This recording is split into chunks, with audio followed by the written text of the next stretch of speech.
Ya, assalamualaikum warahmatullahi wabarakatuh. Alhamdulillah, wassalatu wassalamu ala Rasulillah wa ala alihi washabihi ajmain. Eh, oke, kita kuliah yang kedua ya di mata kuliah nutrisi tanaman dan pada s- saat ini kita akan coba membahas berkaitan dengan salah satu unsur ya. Unsur pertama yang kita bahas adalah unsur yang sangat eh, esensial, sangat penting bagi tanaman.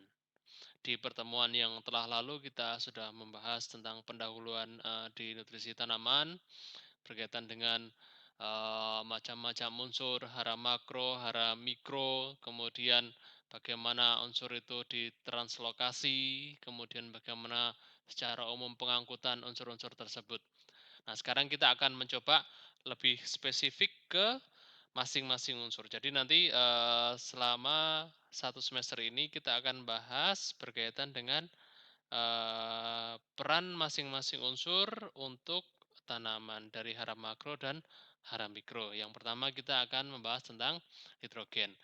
Di kuliah kali ini nanti kita akan membahas berbagai macam hal. Secara umum ada 5 hal, yaitu pertama bagaimana proses pengangkutan nitrogen pada tanaman. Yang kedua adalah asimilasi atau bagaimana nitrogen itu dimodifikasi atau digunakan oleh tanaman membentuk senyawa atau unsur atau bahan organik apa di dalam tubuh tanaman. Kemudian yang ketiga adalah respon fisiologi tanaman pada ketersediaan nitrogen. Ini berkaitan dengan bagaimana kalau tanaman keracunan nitrogen, bagaimana kalau tanaman kekurangan nitrogen, bagaimana tanda-tanda yang nampak yang muncul pada tanaman tersebut. Yang keempat adalah interaksi nitrogen dengan unsur lain. Ini juga penting, ini berkaitan dengan proses penyerapan nitrogen ketika dia eh, berada di lingkungan yang tentu ya bersama dengan unsur lain. Apakah penyerapan nitrogen itu sinergis dengan unsur-unsur tertentu dan apakah nitrogen itu penyerapannya antagonis berkaitan dengan unsur-unsur tertentu. Sinergis artinya jika nitrogen diserap dalam jumlah yang banyak, maka berkonsekuensi unsur tertentu yang lain juga diserap dalam jumlah yang banyak. Kalau antagonis berarti nanti ketika penyerapan nitrogen meningkat, maka penyerapan unsur yang lain menjadi terhambat. Nah, yang terakhir kita nanti akan membahas berkaitan dengan macam-macam pupuk nitrogen. Sekali lagi, apa yang akan saya sampaikan ini mungkin masih jauh dari sempurna, oleh karena itu nanti silahkan membaca literatur yang sudah saya unggah di OnClass dengan ditambah kalian berdiskusi berkaitan dengan topik mata kuliah saat ini. Ya, nanti kita coba diskusikan dan jangan lupa untuk atau jangan bosan untuk terus membaca. Banyak sekali uraian-uraian berkaitan dengan nitrogen ini. Semakin kalian memahami bagaimana perilaku nitrogen ini di alam, maka kalian akan semakin paham bagaimana kalian memberikan pupuk atau memperlakukan tanaman berkaitan dengan pupuk nitrogen. Oke, yang pertama pendahuluan. Jadi nitrogen itu adalah pupuk yang dibutuhkan tanaman dalam jumlah yang paling besar. Ingat ya, ini pupuk. Kalau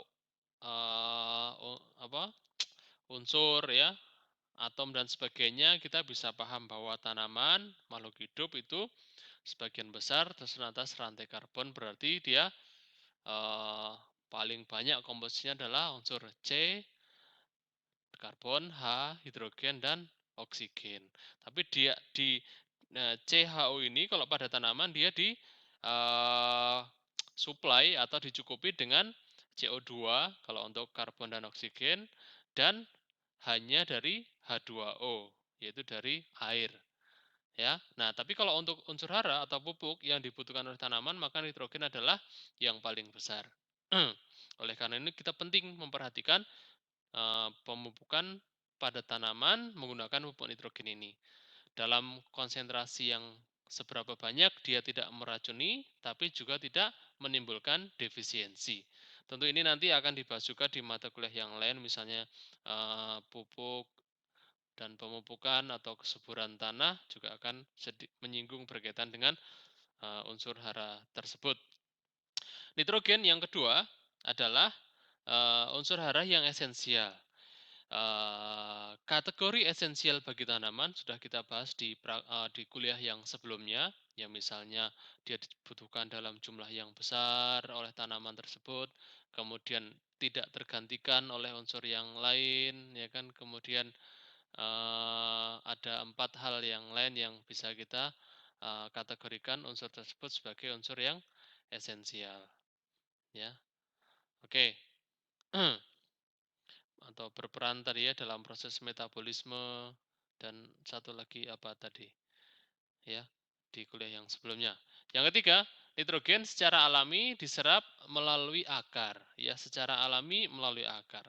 Jadi, walaupun udara ini penuh dengan gas nitrogen dalam bentuk N2, tapi N2 tidak bisa dimanfaatkan oleh tanaman secara langsung atau diserap melalui stomata yang ada di daun. Kalau misalnya sekarang ada aplikasi pemupukan dengan menggunakan pupuk cair, maka itu uh, apa topik pembahasan yang berbeda di pupuk dan pemupukan nanti.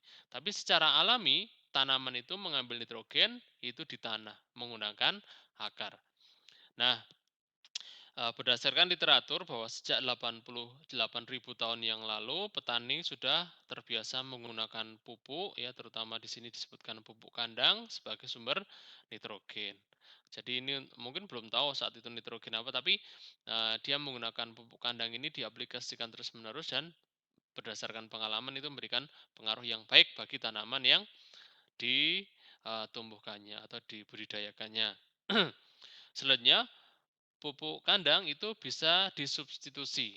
Ini selanjutnya ya, di karena adanya kemajuan zaman, ini, karena mungkin ketersediaan pupuk kandang yang terbatas, maka ternyata pupuk kandang ini bisa digantikan dengan ion amonium dari pupuk anorganik yang diproduksi secara sintetis di pabrik.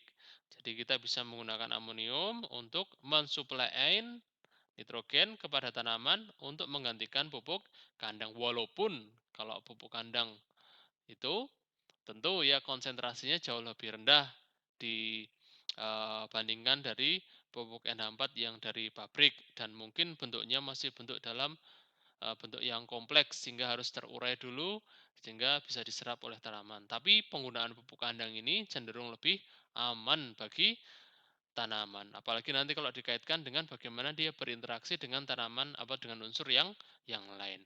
Bukan berarti kita memberikan pupuk dalam jumlah yang banyak itu baik untuk tanaman. Terkadang tanaman karena pupuknya pupuk tertentu banyak, maka dia akan terhambat untuk menghasilkan atau menyerap unsur hara yang lain atau menimbulkan keracunan. Nanti kita bahas ya bagaimana caranya.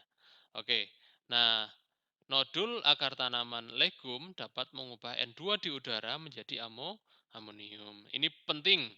Jadi kalau di mata kuliah yang lain saya sebutkan bahwa ilmuwan saat ini itu masih terus berupaya bagaimana tanaman-tanaman yang ada itu bisa bersimbiosis dengan rhizobium dalam rangka membentuk legum. Ketika legum ini terbentuk, maka kebutuhan N akan tercukupi dari hasil simbiosis mereka antara bakteri dengan tanaman tersebut, sehingga aplikasi pupuk nitrogennya menjadi lebih rendah dan itu lebih aman untuk lingkungan, ya. Cuma kita tahu bahwa yang namanya nodul itu hanya seringnya kita dapati dia bersimbiosis dengan tanaman legum atau polong-polongan. Ya, selanjutnya ini contoh tadi ya di pembahasan yang terakhir bahwa tanaman jenis-jenis polong-polongan dari keluarga atau famili Leguminosae itu dia bersimbiosis dengan bakteri tanah dan membentuk bintil-bintil akar. Bintil akar ini kalau kita kupas itu ada warna merah. Warna merah ini adalah hemoglobin pada legum atau kita sebut sebagai leg hemoglobin. Ini fungsinya serupa dengan hemoglobin pada manusia, yaitu untuk mengikat oksigen agar bisa dimanfaatkan oleh bakteri yang ada di dalam. Walaupun oksigen itu ternyata menghambat kerja enzim nitrogenase yang mengubah N2 menjadi amonium tadi, tapi nanti kita bahas di tempat yang lain atau mungkin di mikrobiologi sudah dibahas ya. Jadi kalau kalian menemukan tanaman polong-polongan seperti kacang ya, kedelai, kemudian tanaman-tanaman yang polong gitu, di akarnya ada bintil ini tanda bahwa dia tanaman itu bersimbiosis dan itu tanda yang baik untuk kesuburan tanaman. Ini kita bisa lihat ini akar legum, kemudian kalau kita amati ini ada rhizobia atau rhizobium yang membuat saluran masuk ke dalam sel, kemudian dia akan hidup di dalam sel dalam bentuk bakteroid ya. Bakteri yang bersimbiosis dalam tubuh tanaman ya, namanya bakteroid. Nah, ini kita lihat mungkin agak sedikit kompleks kalau kita amati. Pertama, tanaman itu ini ada malat ya, ini asam organik yang ini adalah tubuh, mohon maaf, ini adalah tubuh dari bakteri, bakteri kompartemen, ini adalah sitoplasma dari tanaman. Jadi ini ada dua sel. Ini adalah tempat persinggungan antara sel bakteri dengan sel tanaman.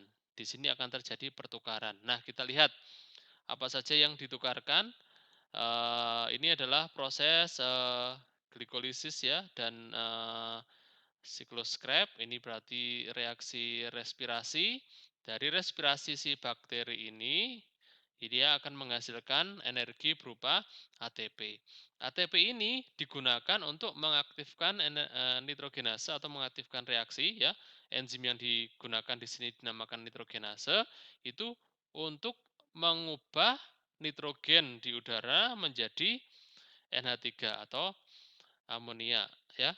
Nah, amonia inilah yang nanti akan dikirim ke tanaman ya, kemudian diserap dalam bentuk NH4 dan NH4 ini nanti akan masuk ke dalam sistem di tanaman, misalnya ini ada NH4, maka dengan adanya NH4 ini glutamat bisa diubah menjadi glutamin dengan menggunakan glutamin sintetase. Ini enzim juga. Nah, enzim ini menghasilkan glutamin, glutamin akan diproses lebih lanjut sampai akhirnya terbentuk ureida ini dan akan ditransfer ke tubuh tanaman menggunakan pembuluh silem. Atau di tempat yang lain, maka glutamat itu akan diubah menjadi ini asam aspartat ya. Asam aspartat itu adalah asam amino, kemudian asam amino ini asam aspartat ini kemudian diubah menggunakan enzim ini AS menjadi asparagin. Asparagin ini juga asam amino yang nanti akan dikirim melalui silem ke tubuh tanaman yang membutuhkan. Setelah dikirim maka terjadilah tanaman itu memetabolisme zat-zat tersebut terus ditambah dengan zat yang lain, maka tanaman sebagai eh, tanaman yang autotrof dia akan menghasilkan makanan berupa sukrosa. Nah, sukrosa ini kemudian masuk ke reaksi respirasi di tanaman, glikolisis, kemudian ada siklus Krebs. Nah, suksinat atau malat yang dihasilkan dari siklus Krebs itu dikirim ke bakteri. Ini namanya simbiosis mutualisme. Jadi tubuh bakteri dia akan mendapatkan bahan-bahan organik berupa malat dan suksinat dari tanaman, sedangkan tanaman akan dibantu mendapatkan nitrogen dari udara oleh si bakteri. Jadi simbiosis mutualisme. Oke, kurang lebih seperti itu. Nanti bagaimana reaksi apanya uh, detailnya kalian bisa baca lebih lebih lanjut. Oke, nah sekarang, nah ini